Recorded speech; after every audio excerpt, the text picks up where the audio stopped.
Hello, this is the Pursuit of Anime. You have myself, Raven, and Teddy, Hello. and we are exactly what we call ourselves, the Pursuit of Anime. And what we do is we talk a mix of anime and philosophy. Now, of course, with philosophy, it is good to note that the views that we talk about here on this channel are an expression of how we feel. They are in no way an imposition of how you should feel about certain topics. So, with that said, today's topic is how to hunt for your dream. So, basically, in other words, how should one chase their dream? And the topic, of course, if you've ever seen the show, is brought about by Hunter x Hunter, where I mean, it's literally like, is it the ending song where it's like hunting for your dream? That's what it's called. I think something like that. Yep. Yeah, that's like the first ending song, hunting for your dream. The song is called Hunter x Hunter. The whole theme is hunters, and of course, the main character, what they're hunting for is their dream, and all the people that end up surrounding him, him being gone. These people are all hunting for a specific dream or a goal that they're trying to attain, and it's a really, I guess, reoccurring theme that hits close to home for all of us, where we all have dreams, whether they be big or small, and we can relate to them in these characters. And I feel like I definitely relate to them or related to them as I was first watching Hunter x Hunter. And Yeah. um, and today we're gonna get to the bottom of how to hunt for your dream. Now, Teddy, I know that Hunter x Hunter is one of your favorite shows. It's probably your favorite anime, or at least one of them. It's definitely top three for sure. I'm Yeah, still debating what's else is in that top three, but yeah, it's definitely in that. really. Well, Yeah. what do you kind of have in the mix there? That's a few things because like I base it off of like my enjoyment and also how memorable it was for me, and um it's it's a whole bunch. So there's really like I feel like I have a solid top five. So there's Death Note in there, there's Gintama in there, it's Hunter x Hunter, Haikyuu, and then what was the fifth one? See, One Punch Man would have been in there because season one went crazy, but Yeah, season two was solid, but it didn't live up to the hype of season one. yeah, So it fell out for me. But with what they're about to animate for season three, if they give it the JJK season two treatment, it's about to go absolutely ridiculous. People will really. not know how to. Yes, I mean you read the manga, so you know what's going on in there. Yeah, So if they animate that properly, it's probably going to break Crunchyroll a few yeah, times over. So yeah. You're right. I'm like really as if I haven't like read the entire yeah, story, and I'm not caught up. I think yeah, it's just one of those moments where you're like kind of remembering everything. You're like, oh wait a minute, yeah, you're right. Like I did read that stuff. Like it's Yeah, absolutely insane. So yeah, all that in there. And I'm not gonna lie to you, man. I think I have. I know it's an unpopular opinion for many people on many different levels because some people don't like the fact that the studio changed between season three and season four. Some people don't like the ending of it. But Attack on Titan for me is a great body of work, man. Overall, everything that they did, the story itself, it's very original. yeah. The It's plot super twists solid. are insane. The fights, the animation. I mean, as an anime, I can understand it not being some people's favorite, but I feel like it's a very complete work, in terms of the animation style and then the story itself. There's no plot holes in spite of the fact that it's doing something that a lot of stories do poorly, which is play with time travel between past, present, and future. And it does that pretty well. There's no plot holes. Everything is consistent from start to finish. I mean, it's just it's a great experience. And um, I don't know there are too many plots that are written as deeply as Attack on Titan is. One thing that I would give it a knock on, where That's one argument that if I get into with anybody about Attack on Titan, I don't win. It's the characters. I feel like outside of really Aaron, most of the other characters, they're not that compelling on their own. Like they have cool moments. Some of them they serve their role in the story really well. But I feel like you can name any of the other anime I just listed to you, and you can point to specific characters that make the show enjoyable for you. And for me, as much as I love Attack on Titan, I would never be one to tell you, oh yeah, the characters are amazing, because it's only really one, and that's Aaron. And one of the reasons why he's so good, which is kind of funny because he leans into what we're talking about today, is the fact that he has a very clear dream and goal. Like our he shares the same dream as Armin, which is freedom. They want freedom. They want to see the rest of the world, and that goal is what drives him, even in conjunction with the fact that he wants to eradicate all the Titans in the world, right? Yeah. And I mean, the show goes into a whole debate about whether, because like in our world we have the whole debate of, are people the issue or are guns the issue? And so Attack on Titan tackles the same kind of conversation at the end, towards the end of the story. It was like, were the Titans the issue or were people the issue, right? And it's this whole thing, and one of the reasons why I love it so much. But yeah, like I have to say, um, having a goal, having a dream, and how you go about chasing it can make a character really interesting and compelling. And if you're in a cast where everybody else doesn't have that, or doesn't have some kind of particular character trait that stands out, it comes out to be a very weak cast. And I think Attack on Titan suffers from that a little bit. Really. Yeah, yeah. It's it's unfortunate because the story is great, but the characters aren't so much. So I mean, this, like Tower of God, right? You Yeah. know how much we love Tower of God. And one of the reasons I would say is because all the characters, they're really well fleshed out. And I'm not talking in terms of having a very intricate backstory or anything. It's just that they're very well characterized, which means that when they're on screen or when they're on page, the way they act stands out to you because it's a reflection of who they are as individuals every time. Yeah. That's one of the most amazing aspects of that story. And I think that's why we love it so much, because yes, it also gets hype, but there's a reason why we get hype when those characters do certain things, because it's a reflection of who they are. Like what's his face, Urek, Urek Mazino, one of the top Oh, guys in the Tower of God. verse. Ha, come on now, this dude is absolutely ridiculous. Like, it was because he was getting built up before we even met him, right? And then once we meet him, everything he does, his demeanor, his charisma, shows you he exudes top tier energy, right? And you cannot argue against it, and it's clear as day. And I think when you have that really strong, purposeful, and powerful characterization for your characters in the story, it can carry this thing for you. So Yeah. I mean, not that Tower of God needs it, because there's so many, like the story itself, the world building, the setting. There's just so much about Tower of God that's so good. But yeah. Yeah. And that's the thing with dreams. I think like that's a great way of putting it, that they're an extension of the self. They're an extension of you. Hmm. Like you can really like learn a lot about a person by learning about their dream. And that's actually something that I've uh I've been doing more when I meet people. I try to very quickly just get to the bottom, the bare root of things, and find out, like, listen, what's your dream in life? You know? And I feel like a lot of people are taken aback when I ask them that, because they're not used to having that question asked to them so quickly by somebody that they just like recently met, or like even just met sometimes.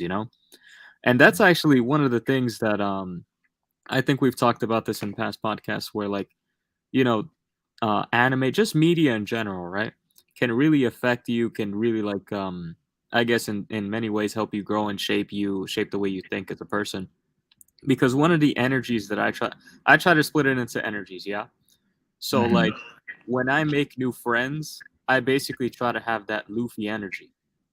You know, where Luffy is the type of person he'll meet somebody and it's like we just met, but I'm gonna act like I knew you your whole life.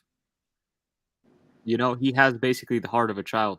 And because of that, he's able to pull and draw people so close to him because he's so simple about it. He doesn't have this pretense. There's none of this small talk like, "Oh yeah," like this like shyness, like, "Oh, like yeah, how's the weather? Are you Oh, where did you go to college again? Oh, you went to Columbia See, that's University." the fun, the amazing thing about Luffy's writing, right? Like you say, he's simple, but he's not superficial. Exactly.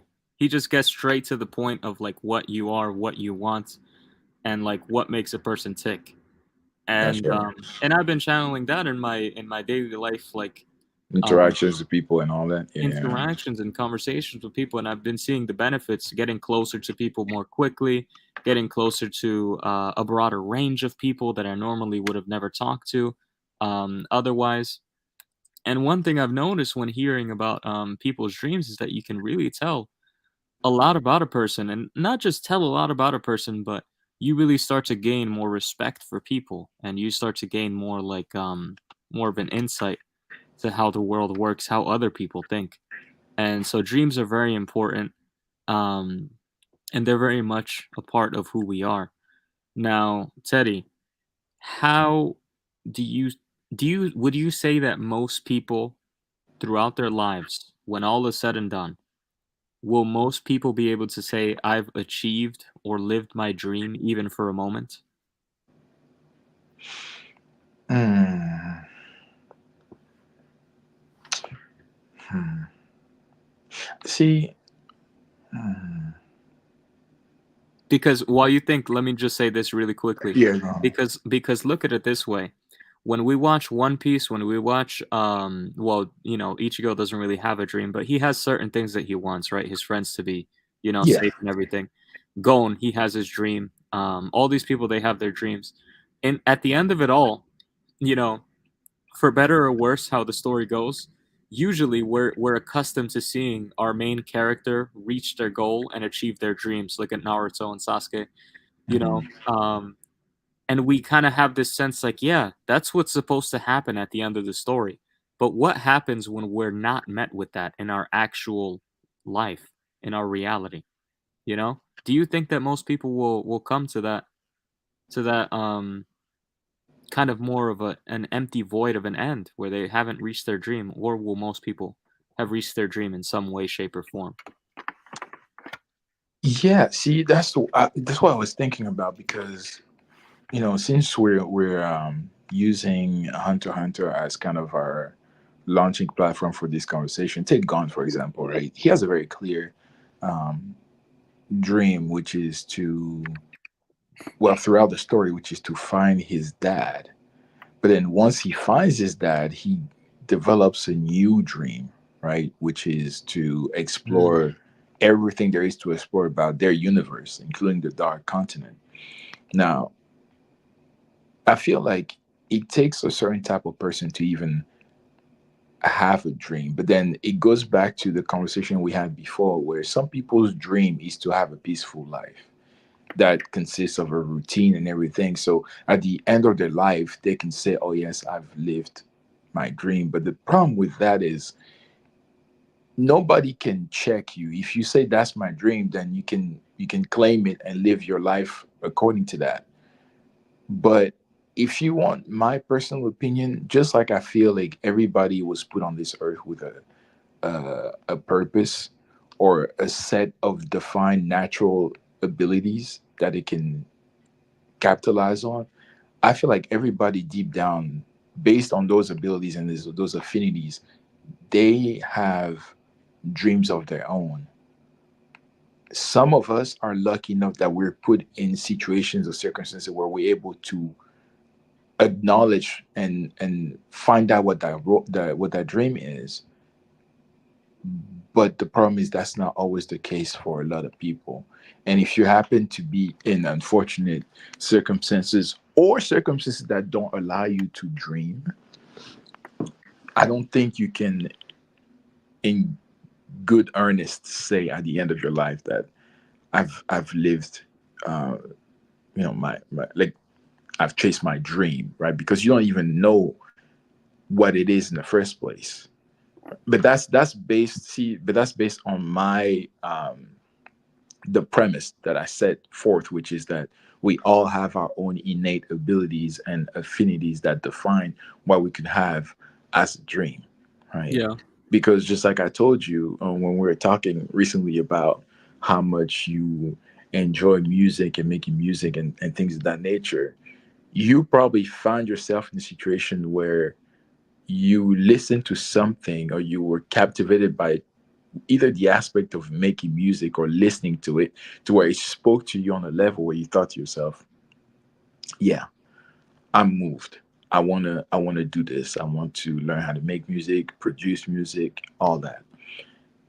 And so that experience isn't always the case. It doesn't always happen for everybody. So I think it will be very difficult for me to say honestly, like, oh yeah, you know what, maybe 9% of the population at the end of their life, they probably live, because a lot of people, they would delude themselves into thinking that they're chasing their dream, and they know it themselves because there's something missing, and they wake up in the morning, they know like there's something off. And it's unfortunate because some people, they're never aware of it their entire lives, and they may find out on their deathbed like, wow, I really did not live my best life, did I? Because I wasn't really chasing what I wanted to, but what I needed to in the time, or what I thought I wanted to. And going back to Hunter x Hunter, you have Gon. He's chasing after his dad, and then after that, he's chasing after.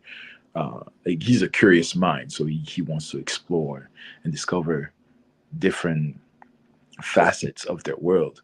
But Killua, when we first meet him, he's the very definition of somebody who doesn't have a dream, Yeah. because he's even taking this exam as a whim. He's like, yeah, I just felt like doing it because, my family, this and that and the other. So I'm just doing it.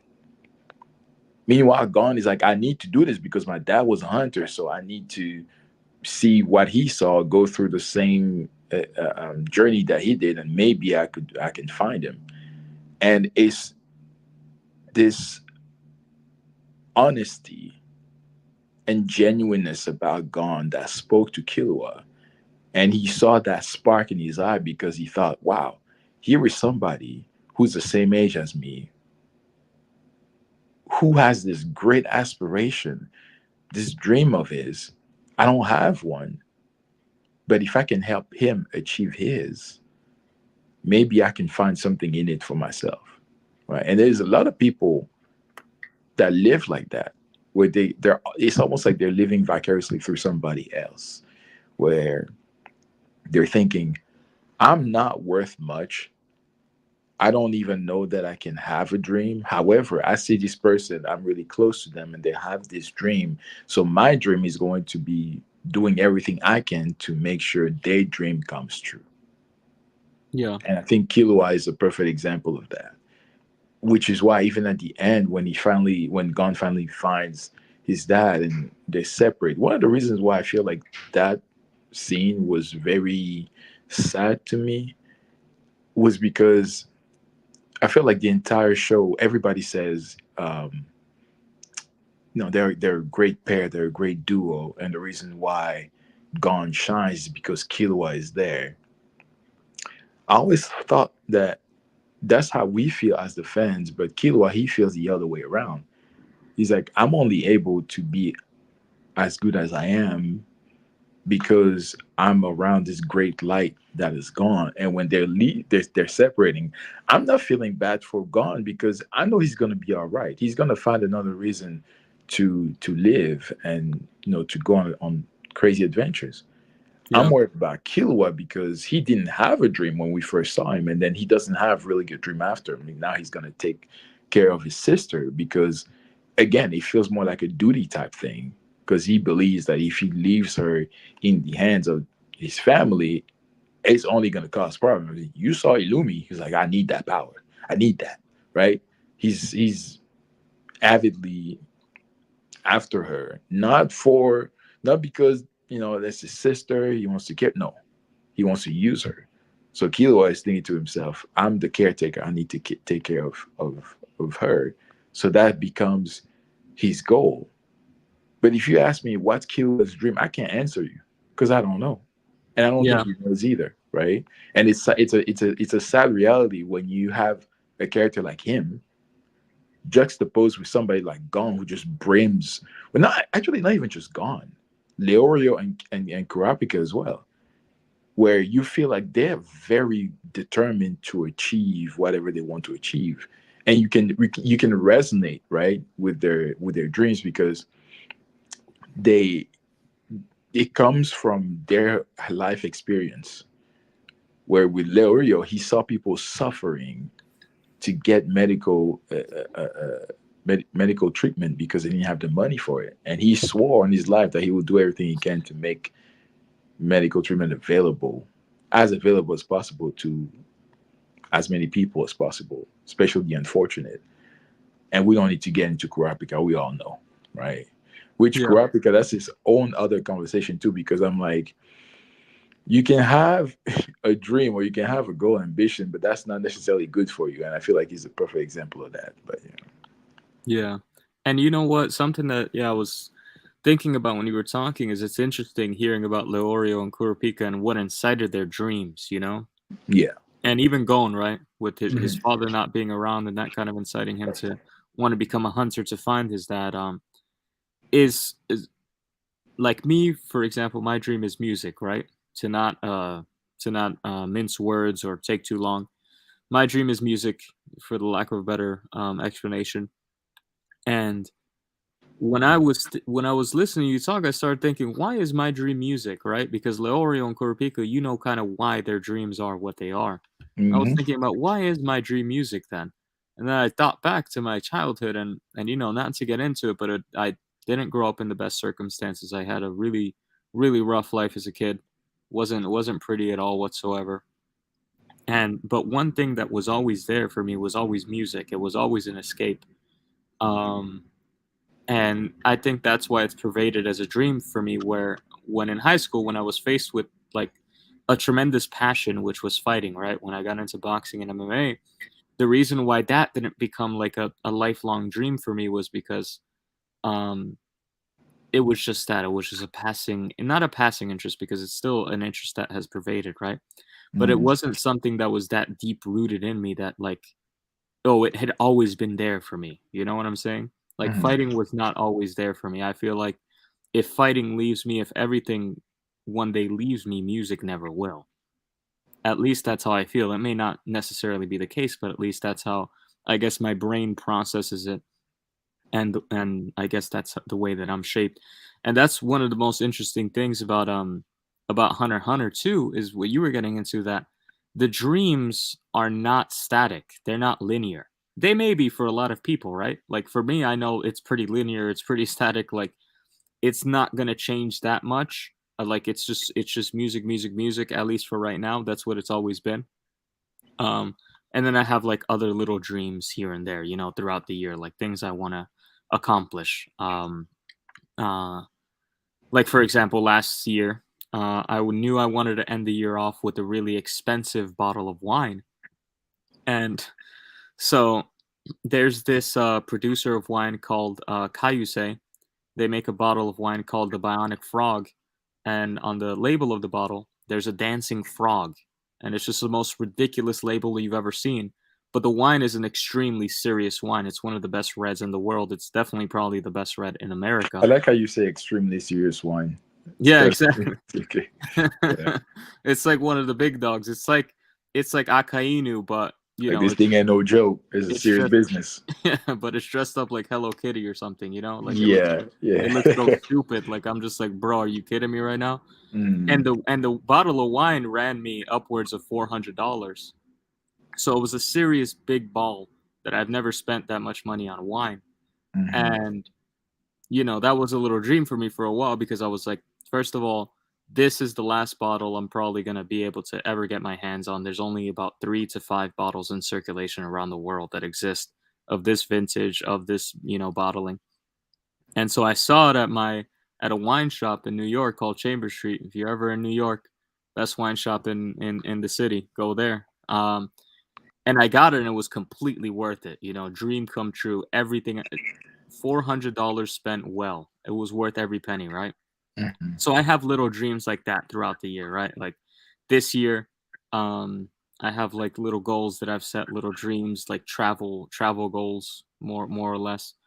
And I think it's important to know that dreams won't always be this or these lifelong or decade long escapades. Like, yeah, in the next 10 years, my dream is to be like this super big oil rig contractor. Yeah, you should have those dreams, but you should also set these like kind of tiny, maybe even daily or weekly or monthly or yearly dreams throughout the mix that will kind of help you push forward throughout the weeks, push forward throughout like these jobs that we obviously wouldn't be working out of pleasure if we were working for free, if we had millions of dollars in the bank. But these things help us push us forward. And one of the things about Hunter x Hunter that I really love to see and what draws me to it is Gon. I know a lot of people hate Gon. They say he's like a kid, he's like a moron, he doesn't know anything. You know what? But Yeah, it's his morality that makes people hate him. really, like, Yeah, oh yeah, yeah, I get it. I see what you mean. Like he has that kiddish morality where yeah, it's like he's willing to kind of like bend good and bad just basically based off of what he wants in a yeah. At sense his own convenience, yeah. at his And own which is, convenience. it's funny to me that people hate on him because he's literally a kid. But yeah, I didn't mean to cut you off. Go off.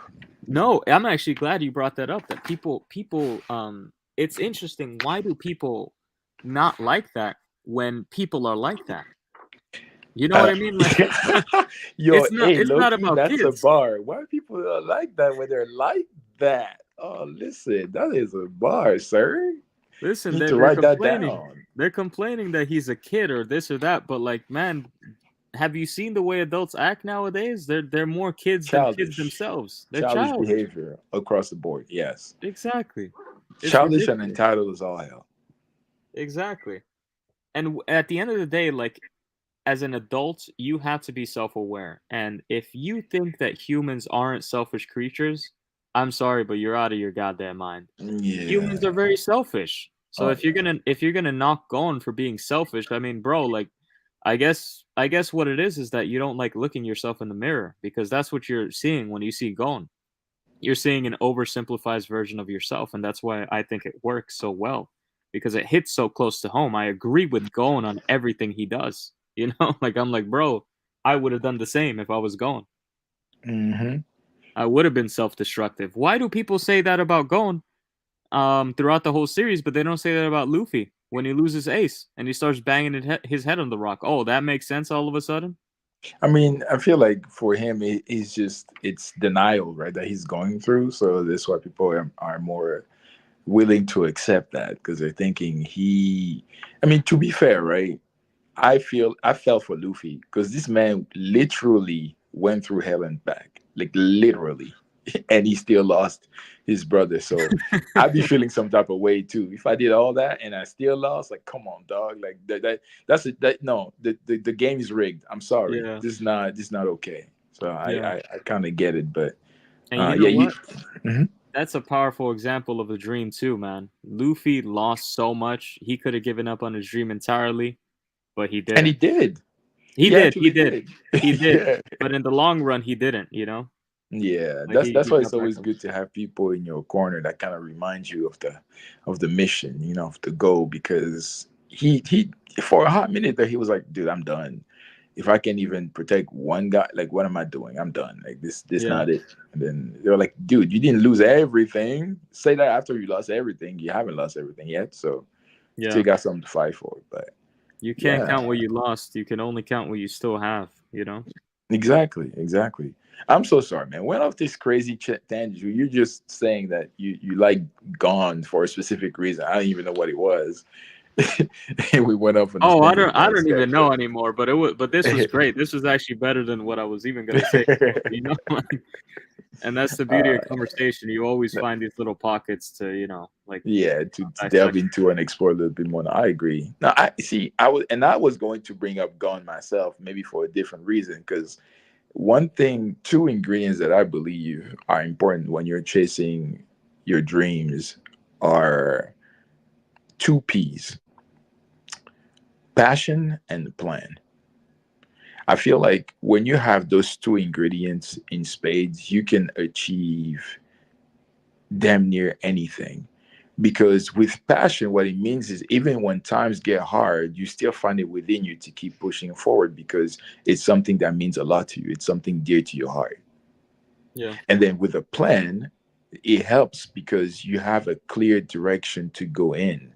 Just blindly chasing, going on a wild goose chase trying to achieve a dream that you don't even have any idea how to achieve. Right. But something that I've always been curious about was, which of the two do you think is most important to achieving your dreams, or do you think that they're equally important? Passion and a plan. I would say off rip, I think a plan is more important because Interesting. the thing is with passion, um, I feel like passion is gonna be there off rip with the dream, right? It's gonna be there in the beginning. Hmm. And there's this quote, I forgot exactly how it goes, but like, um, you start off with a dream, but then it's your incentive, or it's up Your to your you. your discipline, your daily discipline that makes you. Exactly. And that's the plan, right? Everybody kind of has the passion to do anything, right? Like, I want to start a business. I want to open up a restaurant, but like, how many restaurants fail? So you need to have a plan. You need to have the discipline to be able to stick it through thin and thin. Passion is definitely important because sometimes, even throughout the plan, when you're in the thick of it, Mhm. um, if you have no passion and you're just like dragging through, like, oh, like, dude, I'm sick and tired of this. I don't want to do this anymore. That's where passion will bring you back in and Mhm. reel you back in, and you're just gonna be like, man, it doesn't matter even if things aren't going well. I could, like, there's this saying, and not saying in boxing, but there's this example in boxing of, like, there's certain fighters, right, that are divas. There's certain fighters that are like, they're trophy champions, right? Mhm. But then there's certain fighters that they love fighting. They're brawlers. If they were not in a boxing ring, if they were homeless out on the street, they'd be fighting for free because they just love fighting, you know? That is And so interesting. Yeah. Mhm. yeah, yeah, like, there's people just like that. Like, there's look at Floyd Mayweather. If he wasn't in the ring, he would not be fighting. He's not built like that. I Yeah, mean, he's not. he's very athletic, but his demeanor, his temperance is not like that. He's not a No, fighter. But you look at Manny Pacquiao, bro. This dude could be out it's in in his like, soul. it's in Yeah. his soul. He's a fighter. He'd be fighting even if it was just at a country club, like at the back of a bar, because he just likes fighting. He's a brawler. He'll duke it out You know with what's you so until funny it's you done. say that? Yeah. Um, because somebody said the same thing about Aaron, and I couldn't agree more. They said that it's just within his DNA to fight. If he wasn't Titans, it was going to be something else. He would find something to be his reason for fighting. Like it's just like you said. For some people, it's just built within the DNA, and that it was going to open a whole other tension. But yeah, just to long story short, you're right. Yeah. Yeah.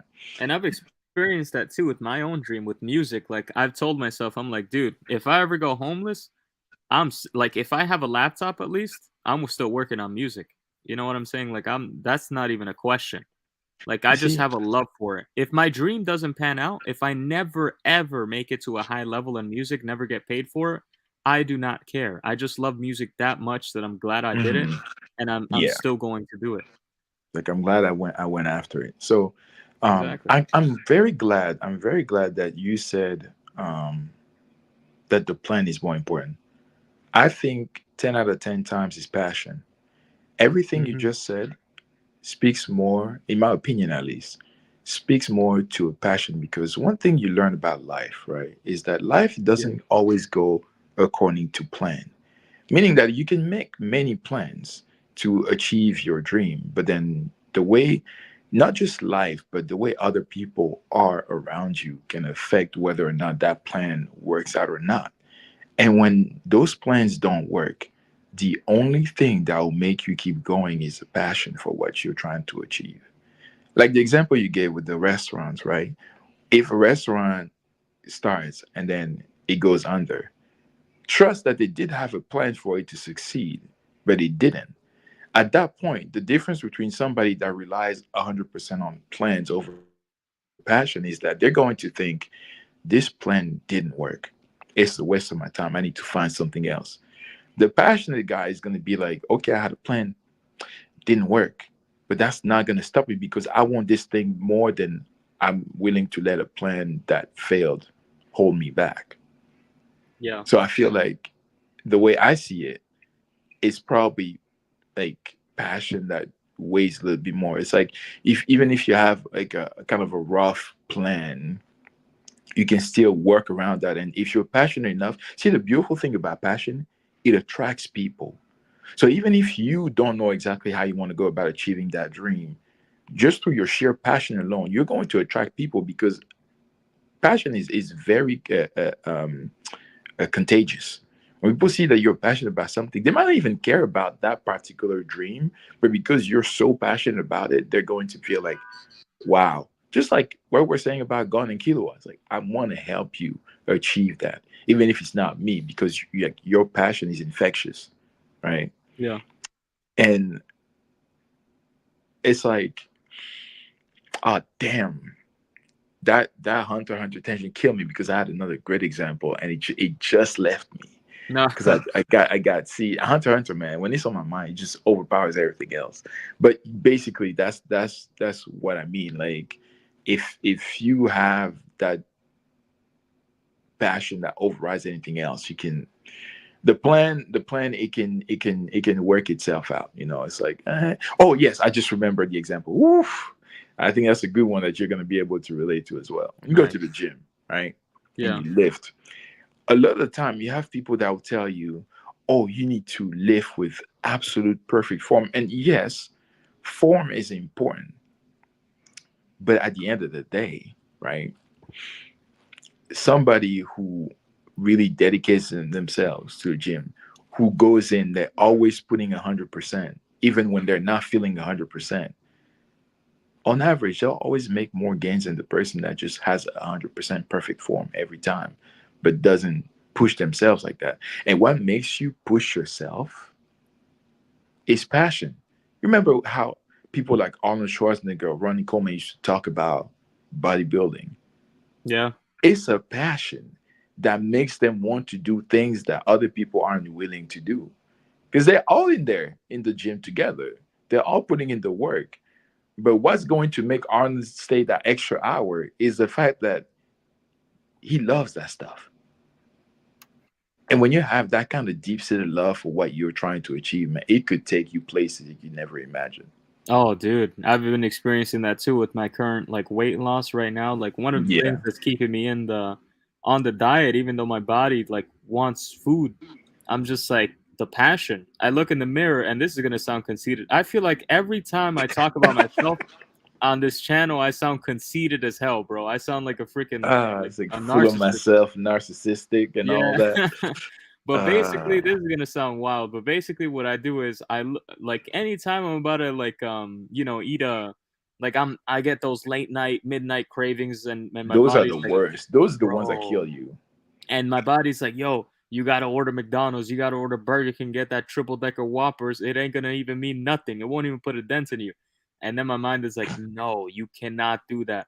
So what I do is I look in the mirror and I look at myself and I look at the progress and I'm like, bro, I look way too good right now, and I'm gonna look even better. And Yeah, a burger's not worth more than that. You know what I'm saying? Like exactly. I look like I want to look like a statue. You know what I'm saying? Like Yeah, Greek sculpture and all that. I can't be caught dead eating Burger King. You know, with these Mhm. heathens. And so and so that kind of helps Not the keep me. heathens. That helps keep me put in Uh, because I have a plan. Like you said, I have a plan. I know what I'm supposed to be eating. I know what I'm supposed to not be yeah, see, eating. that's a great example. Yeah. but the passion, the drive is what kind of keeps me stuck to the plan, you know? So it's like a it is like a very symbiotic relationship between the plan and the passion. You can't have one without the other. So I definitely Hmm. do see where you're coming from with that. Yeah, yeah. Yeah. And I'd say like when it comes to hunting for your dream, um it is good to at first, because we all kind of start, I do still believe that like dreams, they're incited with a passion, you know? So after Hmm. you have that passion, you need to take a like a more methodic approach, like step by step, lay it out. Even if it's not the plan that's actually going to happen, it's good to at least have some sort of a Some sort of blueprint, some sort some of sort of blueprint. guideline to kind of help yourself along the way. Exactly. And then, even if it's as simplistic as like, oh yeah, I'm going to start, let's say it's music. I'm going to start learning how to make music this year. And within a year or two, I'm going to learn how to make music and I'll have my first song out. You know, it's as simple as that. There's no like crazy, like, oh yeah, by April, I'm going to do this. And by January, I'm going to, Yeah, you there's know, not like extreme minute details, overly convoluted. It's just, broad strokes, and then we'll see how yeah. we get there. Yeah. It's like kind of like a book. You know, there's people that they really love outlining their book. They love like just writing essays about different characters and how everything's going to go. But then Hmm. there's those people, and it's called discovery writing, where what these writers do is they just literally open their book or open their Google Docs document, and they just start writing the book. And They they just let the story guide them, Yeah, right? they let it flow. They discover it as it comes along. And I feel like both are very valuable and you can learn from both. And even if you bias towards one or the other, you should try them both throughout different periods of your life just to push and test yourself. Hmm. I feel like some of the greatest works incorporate both approaches, if you ask me, Yeah. where like you start off with a plan, right? But as you write, and I feel like Oda is one of the greatest examples of that, where somehow, in spite of all the little detours he's taken and where his imagination takes him sometimes, somehow he hasn't lost the initial vision. He's just added on to it. And I feel like, to me, that's the mark of a great storyteller, when you're able to do that. Because it conveys a deeper, more uh, compelling story, or work in general. It doesn't have to be a story, just like, a body of work in general. It's like, I'm pretty sure even you, when you're making music, there's probably times when you have your initial foundation that you add on to it, but then as you listen, you're like, oh wait, here we can have like some trebles, or we can have some bass hit harder here, or like, you know how that goes. I'm not gonna Yeah, step into definitely. that realm, but you get the No, point. definitely. Yeah. There's been So, times where I've had a whole song written, and what I do is I go in and I record all the vocals, and I'm like, man, this sounds plain as hell. What the hell is this? mm, And I'm like, dude, this sounds horrible. Well, like it sounded great in my head, but it sounds horrible. That doesn't sound horrible, but it sounds very plain. It needs something. yeah. So then what you had to do is you had to start going in, you had to start doing the ad libs, start adding like backing vocals and stuff like that. And by the end of it, you're like, oh, okay, this is exactly what it needed. But I Mm, wasn't even thinking of this or seeing this when I was writing the song, you know? So yeah. sometimes you have to be in the thick of it because that's what's going to open many more doors to you and reveal so much more to you. So I think that's very important to highlight what is when you're hunting for your dream or you're chasing your dream, um don't expect to just like spend a lot of time planning it out and then just start, and then once you start, that's going to be it. um do some planning beforehand, but also expect to learn a lot about yourself, a lot about your dream when you're That's in the true. thick of hunting for it, because it might change, it might develop. Yeah, and 100%. What it looks like when you first think of it might not be what it is once you get to it, or as the closer you get to it. So that's true. That's 100%. And I feel like it's important to at least open yourself up to that possibility, right? Because otherwise, you might stop yourself from achieving greatness, because you're thinking, no, that is not what I had in mind initially. So that can't be my dream. Like, no, just this is gonna sound a little crazy, but just let it happen, right? Just loosen yourself up and let it happen. Yeah. You know. It's like So, me, I have like me when I go out on a date, let's just say that. Um which oh, I you tell am. your date to loosen up and let it happen. Yeah. That's No, that's I that's, don't. that's not good, man. No, no, I don't do that. But I got a date coming up. I'm not gonna, say too much, but I got something coming up, Okay, all right. and you're like, oh yeah, sure, whatever. No, no, I believe you. I believe you. I just don't believe the part where you're not gonna say, "Hey, baby, listen up, let it happen." I know you're gonna do that. Like I have a But I'm plan, playing. I'm right? playing. I already have a plan with a date, right? Oh, Like, see, that doesn't sound that much better now, does it? oh, It's here like we I go. have a plan. It's Oh God. gonna go down just like this. Just Or watch. else, oh no. No, absolutely not. But basically, uh, I have a plan. Like we're gonna like random rough outline. We're gonna hit a museum. Then afterwards, we'll walk through Central Park. Maybe go out to eat something or something like that. But but if things deviate from the plan, I have no problem with that. Like, things can we can hit up a bar or something. We hmm can hit up another museum. There's tons of galleries around the city, so there's always something to do. Yeah. Get some tea, get some hot chocolate. So there's always room for deviation in the plan or in the dream, and you always have to be open for that. And I think that's important for anybody who's a dreamer, who's hunting for their dream, like going like Kurapika, like Leorio, like even Killua. You have to know that, or you have to have that flexibility to be able to take roll with the punches, basically. Make lemonade out of lemons, or whatever other freaking sayings there are that kind of encapsulate this idea. hmm And it's very important to have that, because that resourcefulness. Because just look at Luffy, right? When things didn't go according to plan with Lucci, and his regular Gomu Gomu no rocket wasn't able to, even put a dent on him, he had to get resourceful, and he had to think up Gear Second. And look at where that got him, that resourcefulness. So resourcefulness hmm is a quality that all dreamers must have. I feel like. Oh yeah, because it gives you the ability to adapt to Yeah, changing circumstances and conditions. You know. yeah, And I mean, that's something I know we've probably talked about this before, mentioned it before, but it's something I always say that uh, we're losing as a society, and people are underestimating their ability to be resourceful and to adapt. You mm, know, they think, oh, I can't. You know, if things aren't this set this specific way, I can't succeed, or life can be good, and it's that's just not the case yeah, at all. And which is why I feel like, especially where I live, sometimes I feel like I'm a bit of an anomaly because I really think that way, but I'm surrounded by people that don't think that way.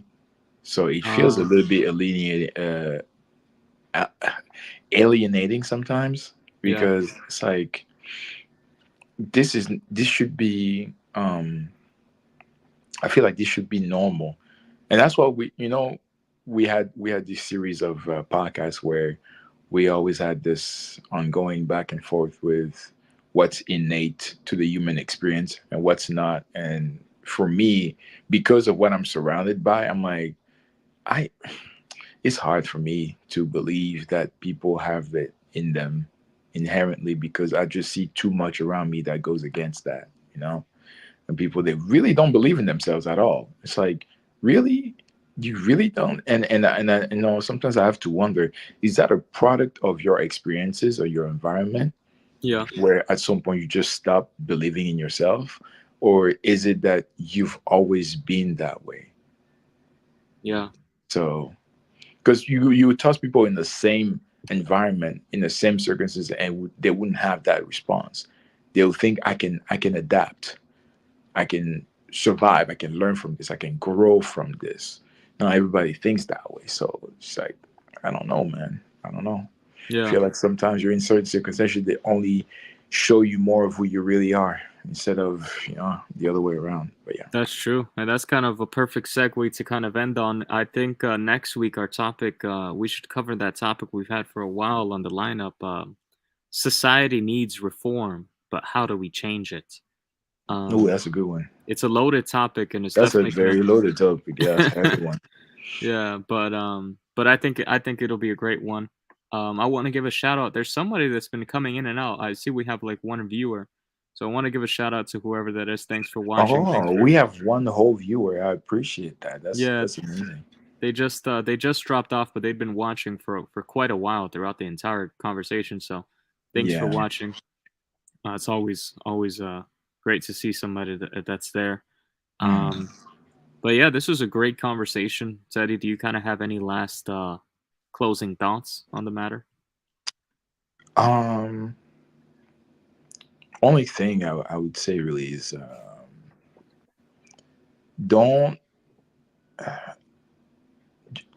Yeah, people. I feel like this is for people in general. They need to believe in themselves a little bit more and believe that they can have a dream that they want to chase. They don't have to be limited to what their circumstances impose on them. Yeah, You can exist outside of your circumstances, even if you can't afford it yet. At least mentally, you can do the mental work, right? So just keep that in mind. yeah. And with that, I think we've covered everything we want to cover with this I topic. think You know, so. it was a great topic, and let us know if you guys have any dreams in particular of yourself that you're chasing. We'd love to hear from you, and we'd love to share that kind of conversation, because it's definitely one of my favorite conversations. Like I mentioned in the beginning of the podcast, I'm always asking people, hey, what's your dream in life? Like what's your like big goal this year? Do you have like kind of a plan, or you know Hmm. and I'm thinking of asking that to somebody this weekend. But anyways, like, it's just something that I feel like that's very important to talk about, and it's something that's very interesting to share, because I feel like life as we age kind of chips away at us, and we kind of forget that we were once children, we were once dreamers, and I think it's important to keep on dreaming and keep on hunting for your dream, even if you never truly, you know, catch the catch it, or end up getting the kill shot on the buck, or whatever, however you want to envision it. The journey is well worth it. Don't let that inner child die. Yeah, never do. Always always keep that heart of flesh and not the one of stone. But with that, I Mm. guess we are out, and we will catch you next week for a very loaded and probably crazy topic, but Hmm. we hope you'll be there with us. And with that, we are out. Peace. Peace.